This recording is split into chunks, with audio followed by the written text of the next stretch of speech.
Sutton United Talk Time on podcast. It's the Sutton Podcast. And there it is! Sutton United of the GM Vauxhall Conference have put out First Division Coventry City, winners of the FA Cup themselves less than 2 years ago. And what a moment to enjoy for the fans of this Surrey side. They've had their moments before, but never one like this. But the whistle goes down. Delight for Sutton United. Sutton United, the National League, are through to the last 16 of the FA Cup. No longer English football's perennial non-league club. A 123-year crescendo reaches a new peak for Sutton United, who are promoted to the Football League for the first time.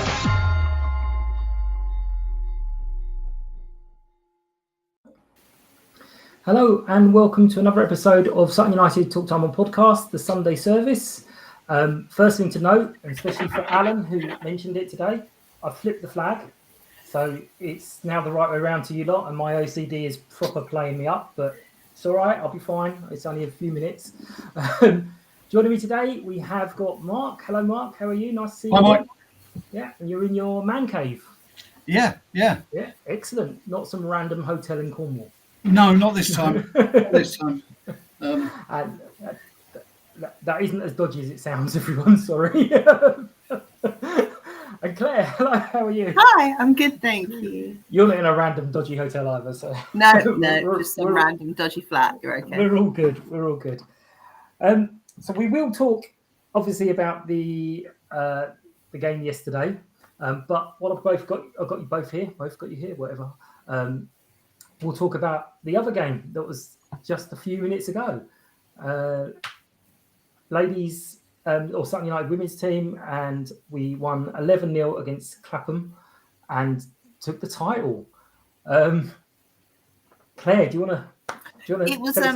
I must admit, hold my hands up here. First time I've been to one of the women's games, and what a game to absolutely choose. I mean, Paul described me as a glory hunter on the way home.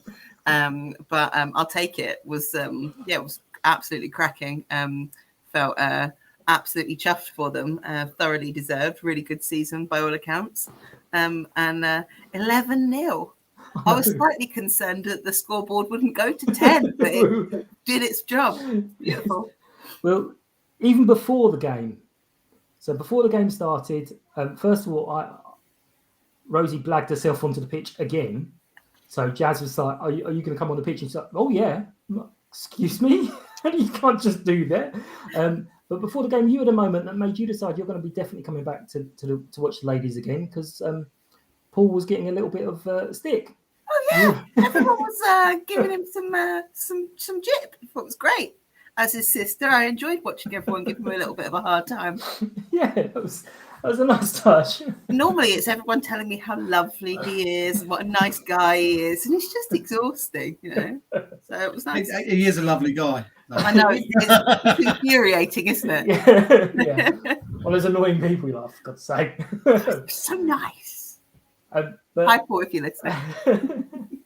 But Mark, what were your thoughts on the match? I know you talked to a few of them because your little one plays for the juniors, but hopefully not for much longer. Well, my little one is coming up 16, so not quite so little. She's officially unattached for the first time for 7 years. Started playing for Sutton United when she was 9. Played her last game for Sutton United girls, and fingers crossed there may be a development into the women's section. But yeah, look, the women's section has just grown so much in the last 7 years. We had 2 girls teams when Charlotte joined, and look at the whole thing thriving now. 3 women's teams, 7 girls teams. I think it's 7 girls teams these days. It's amazing. But also to then have role models like today, going out there smashing Clapham Common or Clapham 11-0. Yeah. But the celebrations were great as well. Yeah, it was really nice touch with allowing the kids to come on Obviously, I'm annoyed about that because she got one for the celebrations as well. So yeah, taking it really, really well. And Sally's going, "Why don't you just go on?" I'm not. I don't go on the pitch. I won't go on the pitch. But yeah, it was really nice. I luckily caught a couple of the goals. I got Faye's first goal. Faye, who's retiring. I got her first goal. I didn't get her second goal, which she's even said after the game she doesn't even know what happened because she kind of fell over and it hit her and it went in. But that was her last goal in Sutton United colours. It's brilliant. But yeah, promotion to the I've forgotten the name of it again now. It's the London and South East Regionals Premier Division, which is sort of the first, the top standard, I think, outside the national system. One step below National League. Yeah, so really, really well done. And anyone who sort of has come down today, I'm sure they'll come again. Alan on Facebook has mentioned that his wife's first game, and she's definitely planning on coming again. The worry on a few people coming to their first game of football with this today is that it's a lovely day. It's a lovely scoreline. It's not like that in January. But, no, it's always like that. Yeah. The sun always shines on Gander Green Lane, Mike. Always. That could be the song for the next FA Cup final. The sun always shines on Gander Green Lane. Write it down. Keep that one. Yeah, congratulations to ladies, and obviously we'll get a few of you more on another time through the summer because I got over my worry of being bullied, and I quite enjoyed the little chat the other day. It was quite a good one. After I finished ranting about all the social media and actually let them get a word in, it was quite fun. But on to Harrogate. Really odd and really weird. What were your thoughts going into the game? We'll start with you this time, Mark. What were your...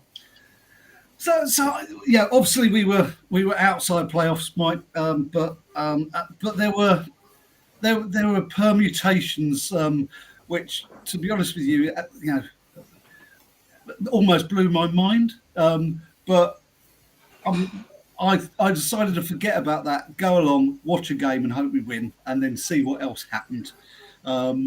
Because it's a funny old game, someone used to say. Look, go along, last game of the season, bit of a jolly, long journey on the train. Probably a couple too many. I did see you there, Claire, didn't I? I apologise. You did, and you told me to remind you what happened today, so it's all right. But yeah, so I decided just to go along for the game and then look at my phone at the end. Although someone in front of me, who's also on the screen, started showing me her phone. Well, yeah, Claire, what were your thoughts before the game? So, I mean, it's a strange one, isn't it? I think I've probably been nervous all week, and going into it, you have to kind of think we just need to do our job and worry about everybody else doing their jobs. And I think, you're looking at the table constantly, kind of trying to work out all the maths of who you need to do what. And it was just kind of thought of, okay, well, we'll do our job, focus on us. And then someone in the top two will do their job and everything will be fine. And I think, I absolutely can't fault the boys. They fought really, really hard yesterday. And you could see the disappointment written on some of their faces at the end of it. And I said to you earlier, I still feel really hard done by, and quite frankly, I think I got to a point where I felt really entitled to it. I was just like, oh, well, we're going to get in the playoffs and we're going to go up and it's going to be amazing.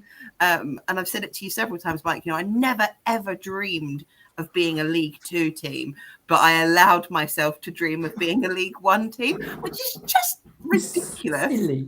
Absolutely stupid. But, you take a little bit of time and you reflect, you think, we finished 8th in our first season as a Football League team. And, our club has come on leaps and bounds. These boys have given it everything week in, week out for us this season.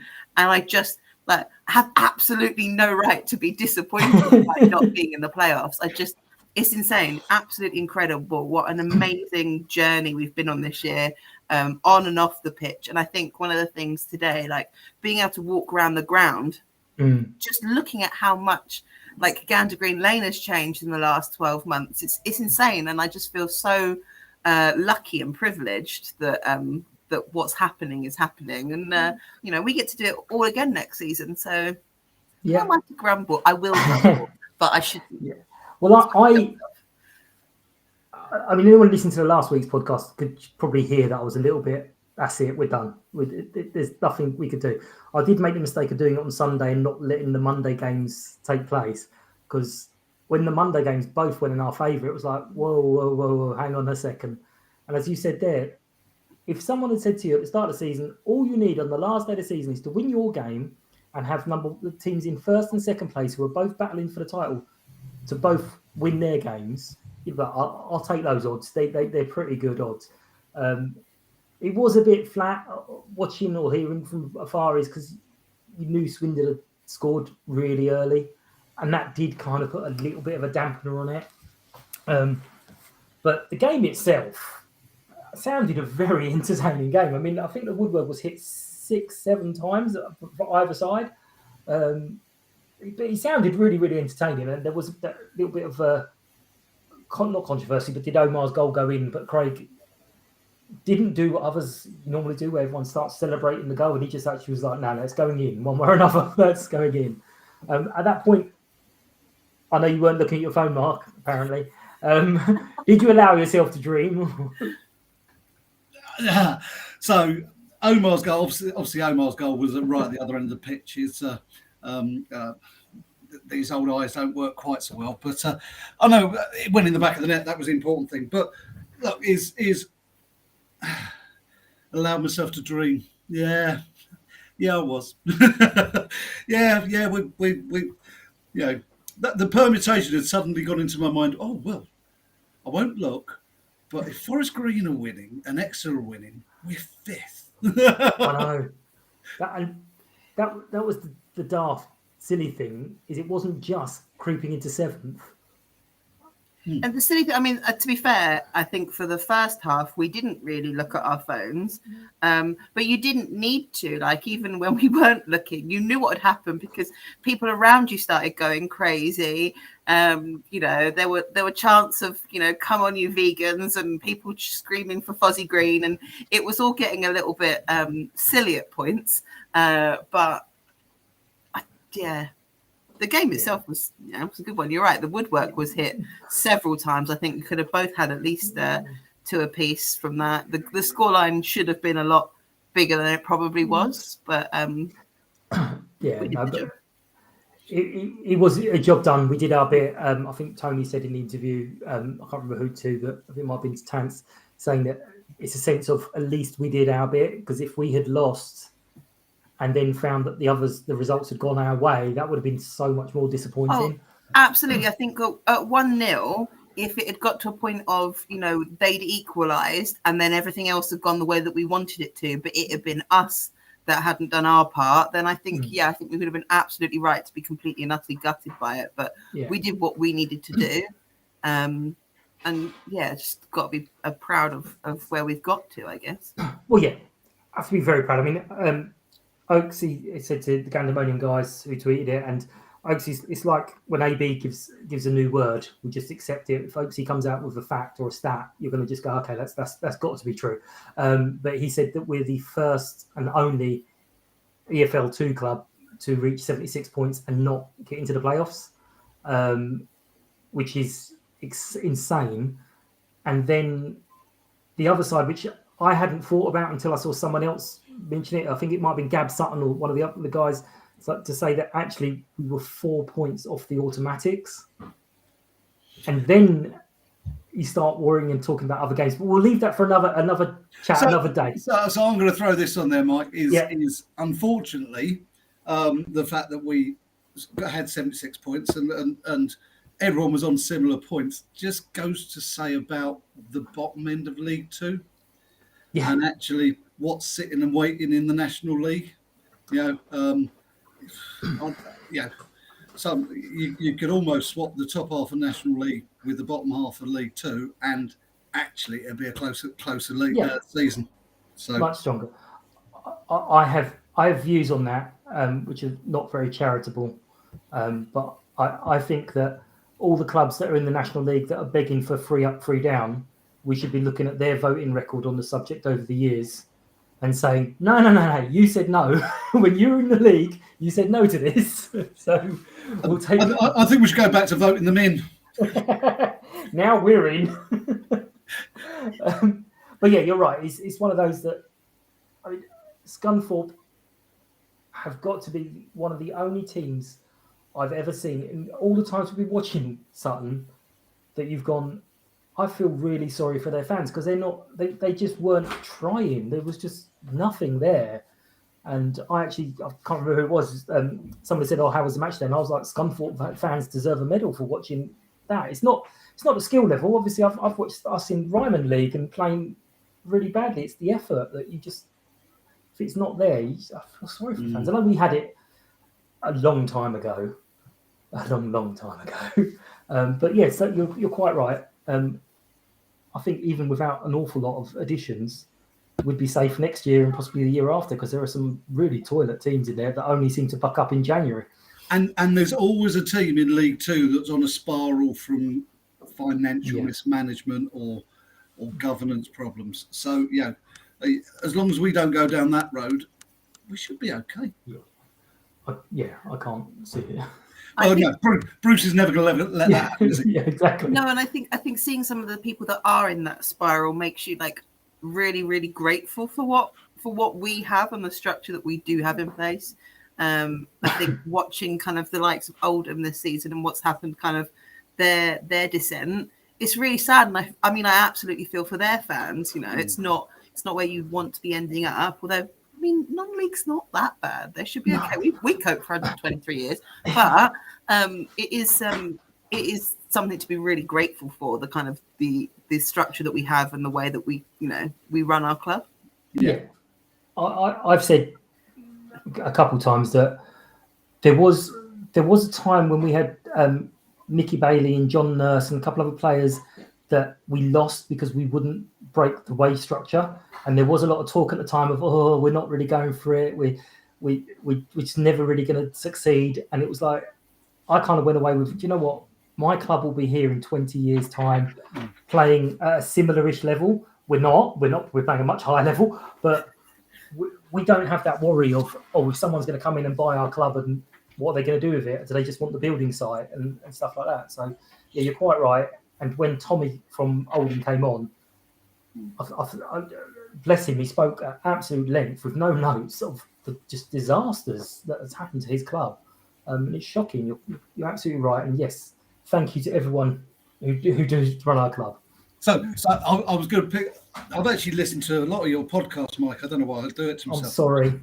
So sorry. But I think it was either the first or second one you interviewed Bruce, or you had Bruce on. Wasn't great sound, but we've cured that now. But Bruce actually said on that, I'm not sure people, and I'm paraphrasing, but I'm not sure people know what we do.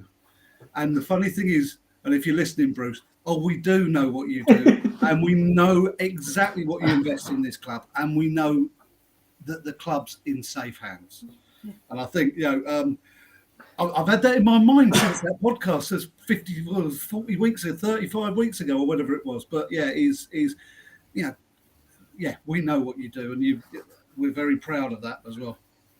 Yeah, they do see it as custodians of the club. I have no idea how true this is, because obviously I hear facts and I kind of interpret them how I perceive them. But I remember when the Carshalton fella, what's his name? Dupree. Apparently he wanted to come in and take over and invest a load of money. And they said, well, yes, for that money you can have a seat on the board. Yeah. And his thing was, no, I want to run the whole thing. And they went, no, you will have a seat at the table. And he didn't want a bar of it, and that's why he went to Carshalton. And that just makes you think, yes, the Euro Millions is 180 million next week. Yeah, I'll buy Sutton. No, you won't, son. It's not going to happen. You could possibly have the Mike Dowling stand, but the curver, my little bit of the curver. They can cut this side, they can cut this side. Just my little bit. So, see, I've always wanted the Mark Back training facility, but I've got to buy a ticket. Yeah, exactly. We're not advertising gambling either, anyone. But thank you for mentioning the vast number of podcasts, because that is one thing I want to say. Today's number 50, so Nice. landmark. Well, number 50 of this incarnation of it. There was, I can't remember how many were before, but yay, 50. So there is going to be. I'll put a shout out to anyone who wants to join the end of season wrap up, because we'll let disappointment go for a little while, and then we'll just look back, because it is. And Claire, I know you said different phrase of it, but I've been saying equal measures gutted and so proud. I did see a clip of Matt at the final whistle realising the result, and his face just fell. But fair play to all of you guys who were there, because by the time he turned to come back from clapping you guys off, the smile was back on his face again. So it was like, do you know what? He knows what he's done. It's such a proud season. But yeah, we'll revisit that another time. There's no game to look forward to for next week because it's all over. And also, to be fair, as I said to you, Mark, before we came on, we're rubbish in playoffs anyway. So we didn't particularly want to get into the playoffs. Yeah, well, it was our chance to turn it over, wasn't it, Mike? But anyway, we're what rubbish could in have been? playoffs. So, que sera, sera. Exactly. So I'm going to wrap it up nice and quick on this one, because it's the Band-Aid time to get it off and recover. There will be a few different ones through closed season. I've lined up Dave Fairbrother after he comes off the board, so I want to hear some juicy stories from him. And hopefully we'll get Matt on to talk about his 3 years, give him a little while to get over it. But I will do another closed season review in a week or so's time. Thank you all for listening. I will say this shout out as well, because some people have done it and found it on my website. There is a buy me a coffee type thing on the website if you want to put any donations to next year's license fees or whatever they're called. I don't know what they're called, but please do. Don't feel you have to, though. It's punishment enough that you can listen to me. So thank you all very much. Thank you, Claire, for your time. Thank you, Mark, for your time. And thank you for listening, guys. Thank you. Bye. Bye. United!